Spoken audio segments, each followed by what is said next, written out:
ഇത് നമ്മളുടെ പെരുന്നാൾ, അതായത് വലിയ പെരുന്നാളിൻ്റെ ഒരു ദിവസത്തെ വ്ളോഗാണ് നിങ്ങളിപ്പോൾ കാണുന്നത്. Mini vlog. നമുക്ക് ബിരിയാണി, നമ്മൾ മട്ടൻ ബിരിയാണി, ദം ബിരിയാണി വെക്കാനാണല്ലോ പ്ലാൻ ഇട്ടിരുന്നത്. അപ്പോൾ അതിന് വേണ്ടിയിട്ട് നമുക്കൊരു ചട്ടി ഉണ്ടായിരുന്നില്ല. കാരണം നമ്മൾ മാത്രമല്ല, ഒരാളൂടെ നമുക്ക് വരാനുണ്ടായിരുന്നു. ഒരു ചെറിയൊരു ഗസ്റ്റ് ഉണ്ടായിരുന്നു നമുക്ക്.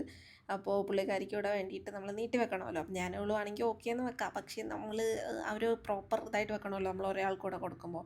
അങ്ങനെ ഞങ്ങൾ പോയി ചട്ടിയും കാര്യങ്ങളൊക്കെ വാങ്ങിയിട്ട് വന്ന് കുറച്ച് വലുത് വാങ്ങി. 5 kgയുടേതാണെന്ന് തോന്നി. പക്ഷെ എന്നാലും അതത്ര കൊണ്ട് തോന്നിയില്ല കേട്ടോ. പക്ഷെ വെച്ച് വന്നപ്പോൾ സാധനം ഉണ്ടായി, നല്ലതായിരുന്നു. അങ്ങനെ ഞാൻ കുറച്ച് അൺബോക്സ് ചെയ്ത് പിന്നെ കുറച്ച് കയ്യിലൊക്കെ വാങ്ങിയിട്ടുണ്ടായിരുന്നു. അത് ആവശ്യമുള്ളത് എടുത്തിട്ട് ബാക്കിയൊക്കെ ഷെൽഫിൻ്റെ മേളിലോട്ട് എടുത്ത് വെച്ചിട്ടോ. പിന്നെ ഞങ്ങൾ കുക്കിങ്ങിലോട്ട് കയറി. പണ്ട് വിചാരിക്കുമായിരുന്നു എന്തിനാണ് ഈ ഉമ്മമാർ നൈറ്റ് തന്നെ ഈ ബിരിയാണിയും കാര്യങ്ങളൊക്കെ ഉണ്ടാക്കുമ്പോൾ ഓരോന്ന് കട്ട് ചെയ്ത് വെക്കുകയും ഇങ്ങനത്തെ പരിപാടികളൊക്കെ കുറച്ച് നേരത്തെ വെളുപ്പിന് തന്നെ ചെയ്തൊക്കെ വെക്കുന്നതെന്ന്. പക്ഷെ അത് ചെയ്ത് വന്നപ്പോഴാണ് മനസ്സിലായത് അതിൻ്റെ പുറകിലുള്ള പണി. നമ്മൾ ഉച്ചക്ക് തുടങ്ങിയതാണെങ്കിലും വൈകിട്ടായപ്പോഴാണ് നമുക്ക് ഫുഡ് കഴിക്കാൻ പറ്റിയത്. കാരണം സാധനം ചെയ്ത് തീരുന്നുണ്ടായിരുന്നില്ല. പക്ഷേ വേറൊരു സാറ്റിസ്ഫൈങ് തിങ് എന്താണെന്ന് വെച്ചാൽ, നമ്മൾ ഉണ്ടാക്കി ആദ്യമായിട്ട് മട്ടൻ ബിരിയാണി ഉണ്ടാക്കുകയാണെങ്കിലും അതിന് നല്ല ടേസ്റ്റ് ഉണ്ടായിരുന്നു. മെയിനായിട്ട് ഇവളാണ് ഉണ്ടാക്കിയത്. ഞാൻ ഫുള്ള് കട്ട് ചെയ്ത് കൊടുത്ത് പാത്രം കഴുകി അങ്ങനെ ഞാൻ ഇവളെ ഹെൽപ്പ് ചെയ്ത് നിന്നതാണ്. അവൾക്ക് നല്ല കൈപ്പുണ്യം ഉള്ളത് കൊണ്ട് ഞാൻ ജീവിച്ചു പോകുന്നത്. പിന്നെ നമ്മൾ കുറച്ച് ഫോട്ടോസും വീഡിയോസൊക്കെ എടുക്കാൻ വേണ്ടിയിട്ട് മേളിൽ പോയി. It was nice.